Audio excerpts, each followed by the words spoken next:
think it's gonna be this one. That's right, boys and girls. The C30, she's back.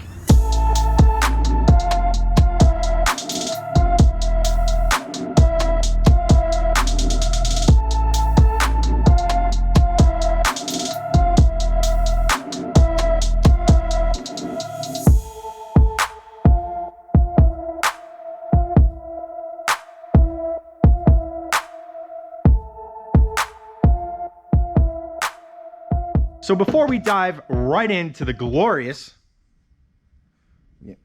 we'll get to the C30 in a second. We just had Thanksgiving. You're probably watching this on Black Friday. Holiday season, Christmas, Hanukkah, etc. right around the corner. Why not get that important Volvo enthusiast in your life something sweet? Or hell, get yourself something really awesome in the form of some shifting lane swag. We got it all. V70R, S60R, the Hellwinkle stuff, all of it. And, well, the C30's back, man. Head on over. Get yourself some awesome C30 swag. It's all on the Teespring page. Every dollar we make goes right back into creating content for you guys. So don't delay. Get yourself or the important people in your life some awesome swag. You won't regret it. But it's time to get into the C30 because we got plans for her. Hey guys, what's going on? Welcome back to Shifting Lanes. My name's Chad, and, well, as you've probably been able to figure out by now, the C30's back. We are bringing her back. I have some fairly substantial plans for her. She's never really been quite what I would call finished, and I would like to get as close to finishing her as possible. So what does all that mean? What exactly are the plans for the glorious? Well, she's glorious in my eyes, even though I'll get to all the things we need to tackle first before we turn her into her, let's just say, final form. When we started this adventure many years ago, 2, maybe 3, I've honestly lost track. But when we started this adventure, we wanted to take this little humble 2008, so damn near 12, 13-year-old hatchback that I bought for $5,000 and turn it into a Honda Civic Type R killer. We wanted to basically take this old platform and make her faster than a brand new, a fully modern, every single bell and whistle you could possibly think of, modern hot hatch, and we wanted to beat it in terms of speed, whether it be drag race, autocross, or on the track. Well, it's 2020, and as pretty much everyone knows, 2020, see, I'm already forgetting about it and thinking about 2020. 2020 has kind of, well, sucked. COVID, you all know it. You all know that. The byproduct and how it pertains to our little C30 here is it's just impossible for me to find someone with a Civic Type R who's willing to let a Volvo kick its ass. So that kind of left me with a conundrum. If I can't get a Type R, what else are we going to put up against to prove that you don't need the latest and greatest to go fast and have a really quick, fun, capable car? If only we knew someone who had a modern hot hatch with like torque vectoring, an electronic limited slip diff, fully modern, fully capable. I am talking about Hansen's Hyundai Veloster N. Now, it might not be a Type R, but what many people, pretty much everyone who test drives one of those things is saying is that it is a budget Type R. It might not be the pinnacle, but it is damn close, and you could do it for a lot less money. It sounds incredible. Like I said, it has all the tech you could possibly need. It actually has 3 pedals, unlike a certain BMW we have recently featured on the... Yeah, I'm looking at you, Greg. At any rate, I feel, one, obviously Hansen's a part of the channel, so getting together, even with the world we currently occupy, and obviously it's going to have to be closer to spring because, well, as a famous fantasy family once said, winter is coming. Make her even faster. Now, if you've been watching the channel, you'll know that this car ran a 14.8 in the quarter mile.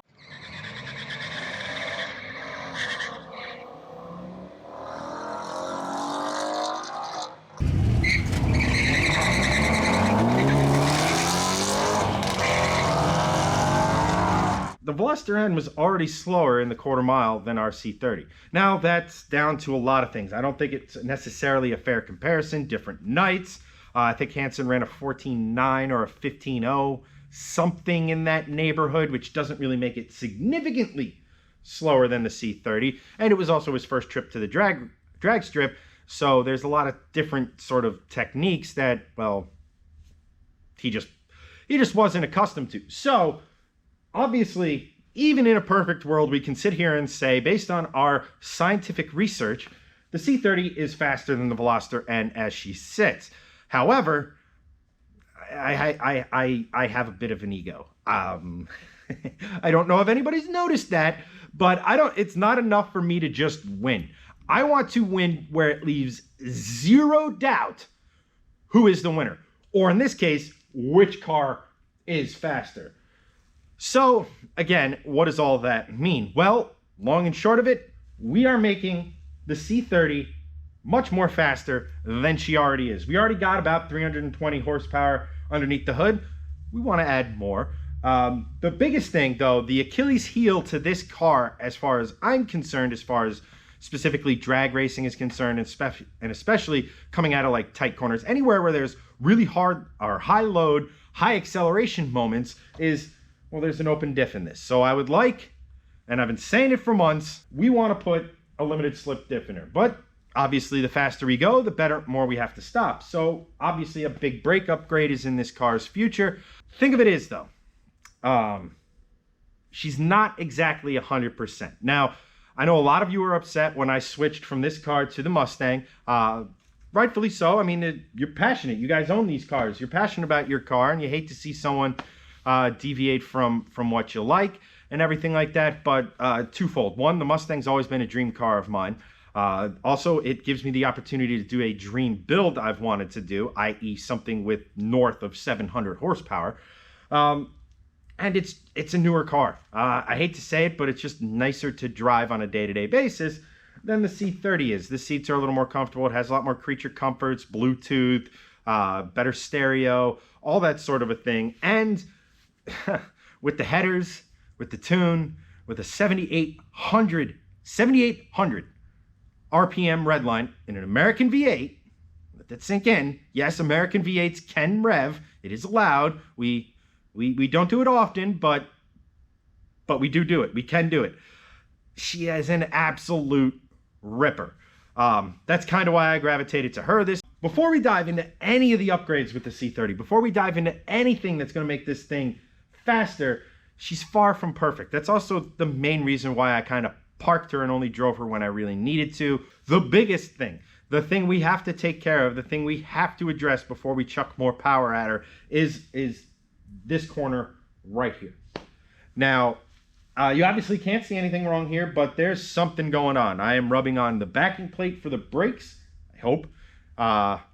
It's making just an awful scraping noise whenever I'm on full lock going in to the left.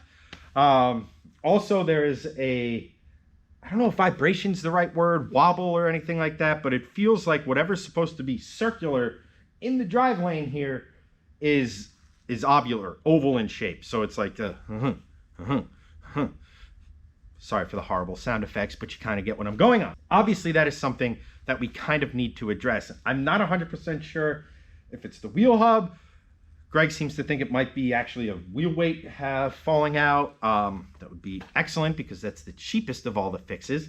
But like a wheel hub, it would really stink for it to be an axle, because if you go back, the literal first thing we did to this car was replace the axles. Obviously, axles in the C30 or P1 platform in general are something of a weak point. As far as a DIY perspective, doing an axle's slightly more preferable than the hub, because you need specialized tooling to replace the hub and all of that. The other two issues, the one issue's been basically with the car since I've owned her. You have all made suggestions on it, and we are finally going to address it, is just the shifter, man. I mean, it does, once you're used to the car, it doesn't feel like it's a long throw. But if you go back and forth between cars like I do, the Mustang feels like an epic short throw compared to the throw in this. Now, I guess there's a rear motor mount or transmission mount because obviously it's a transverse motor and it sits on top of the transmission. So kind of all that stuff's mounted together. That supposedly helps with kind of the slop in there. So we're going to try replacing that. As I understand it, the one short throw that's kind of sort of available isn't exactly a perfect fix. It doesn't work well with the linkages and it's prone to failure or worse. So obviously something that's well sorted would be kind of the answer, except I don't know where to go for that without actually spending way more money than it really is worth. Long and short of it is if there's someone out there who thinks that they can kind of design and build a quality short throw kit for this car, just needs a car to do some of the work with, hit me up. You can find me on social media, contact@shiftinglanes.com as far as an email. I think that'd be a really cool thing. I think the community actually is begging for something like that. So let me know. And lastly, I mean, we have other little things like the interior probably needs some refreshing. Floor mats, things of that nature. The waterfall, I guess is what Volvo people call the center console there. Could probably do with some just straight out replacement because it is dented, scratched, that sort of a thing. But as far as getting to our goal, getting to a point where I can absolutely annihilate that little Hyundai, and I know a lot of you hate Velosters for some reason. When we were down at the Dragon, there was a Veloster group, and yeah, they were not well liked. No idea. Can't speak to those people, but Hansen, great dude. His car is awesome. And anyway, but the last thing is the boost gauge. It stopped working. Pretty sure that's just down to when we wired it, we didn't necessarily fasten the wires correctly or with the right product. So we're going to dive into that. Hopefully that's a cheap free fix. Next time, we are going to try to dive into the right front corner here. Like I said, try to figure out what that wobble is, or at the very least, figure out what that scraping is, because it's the automotive equivalent of nails on a chalkboard. It just, anyone with mechanical sympathy hears that and immediately cringes. Yeah. Oh, and lastly, I almost forgot, I want to get the rear end to match the front end as far as wheel gap. As it sits right now, it's kind of raked forward, and the wheel gap in the back is pretty significant, even for being on adjustable coilovers. So like I said, that's a simple fix. We just need to adjust the coilovers. Hopefully we don't have to dive too much into the camber arm, but if we have to, I will, because frankly, that stanch nation doesn't cut it. No chance am I ever going to have a car that looks like that. That isn't a joke. I am super excited to be diving back into the C30. She's not nearly as visceral as the Mustang. She's not that raw, raucous, emotional vehicle that the Mustang is. Might be able to change that. I strongly am considering a muffler delete because this car is just too damn quiet for as quick as she is. And I know, loud is a sign of inefficiency. These cars are supposed to have a somewhat more dignified aura, whatever, than most cars in the compact car class. I get all of that. But I'm also a child when it comes to cars, and I like when my cars make a lot of noise. I do like being that guy who annoys the neighbors. Sorry, not sorry. But yeah, I'm stoked. It's good to have a playmate. I hope Hansen dives into this as much zeal as I do, because as of right now, I am officially calling him out. Spring 2021, and the world unfucks itself. We're throwing down. And we're finally going to see which is faster, a 2008 Volvo or one of the most modern, technologically advanced hot hatches on the market today. Hope you're ready, buddy. But as for this video, guys, that is a wrap. I want to thank you so much for watching. I know it was a lot of talking today, guys. I do apologize. Next time, we're going to dive right into the work, have a lot more fun. Well, fun being a relative term, but we're going to dive in, hopefully get some things fixed, get the C30 one step closer to her final form. But again, thank you so much for watching. If you want to help support the channel, like I said in the beginning, head on down to our Teespring page. C30 shirts, man. Show your love for them, man. We got also the Hellwinkle, V70R, all the stuff I said before. Head on down, check it out, get yourself some awesome swag, or they make amazing Christmas gifts for the Volvo lover in your life. If you want to follow Shifting Lanes on social media, it's at Shifting Lanes. I personally am at Kennedy83. If you want to take this conversation beyond the YouTube comments section, I'm more than happy to talk to as many of you as I possibly can. Just drop me a line. It's one of the added benefits to doing this. It's great to see what you guys are working on, offer advice where I can. It's just great to get out there, see what people are doing, get some inspiration, all that sort of fun stuff. It is completely awesome. So if you want, just drop me a DM. I'll try my best to answer you as soon as I can. But as for this video, guys, C30's back. She's going to be better than ever. She's going to be faster than ever. I personally cannot wait to dive into it. But that's a wrap, and I'll catch you next time.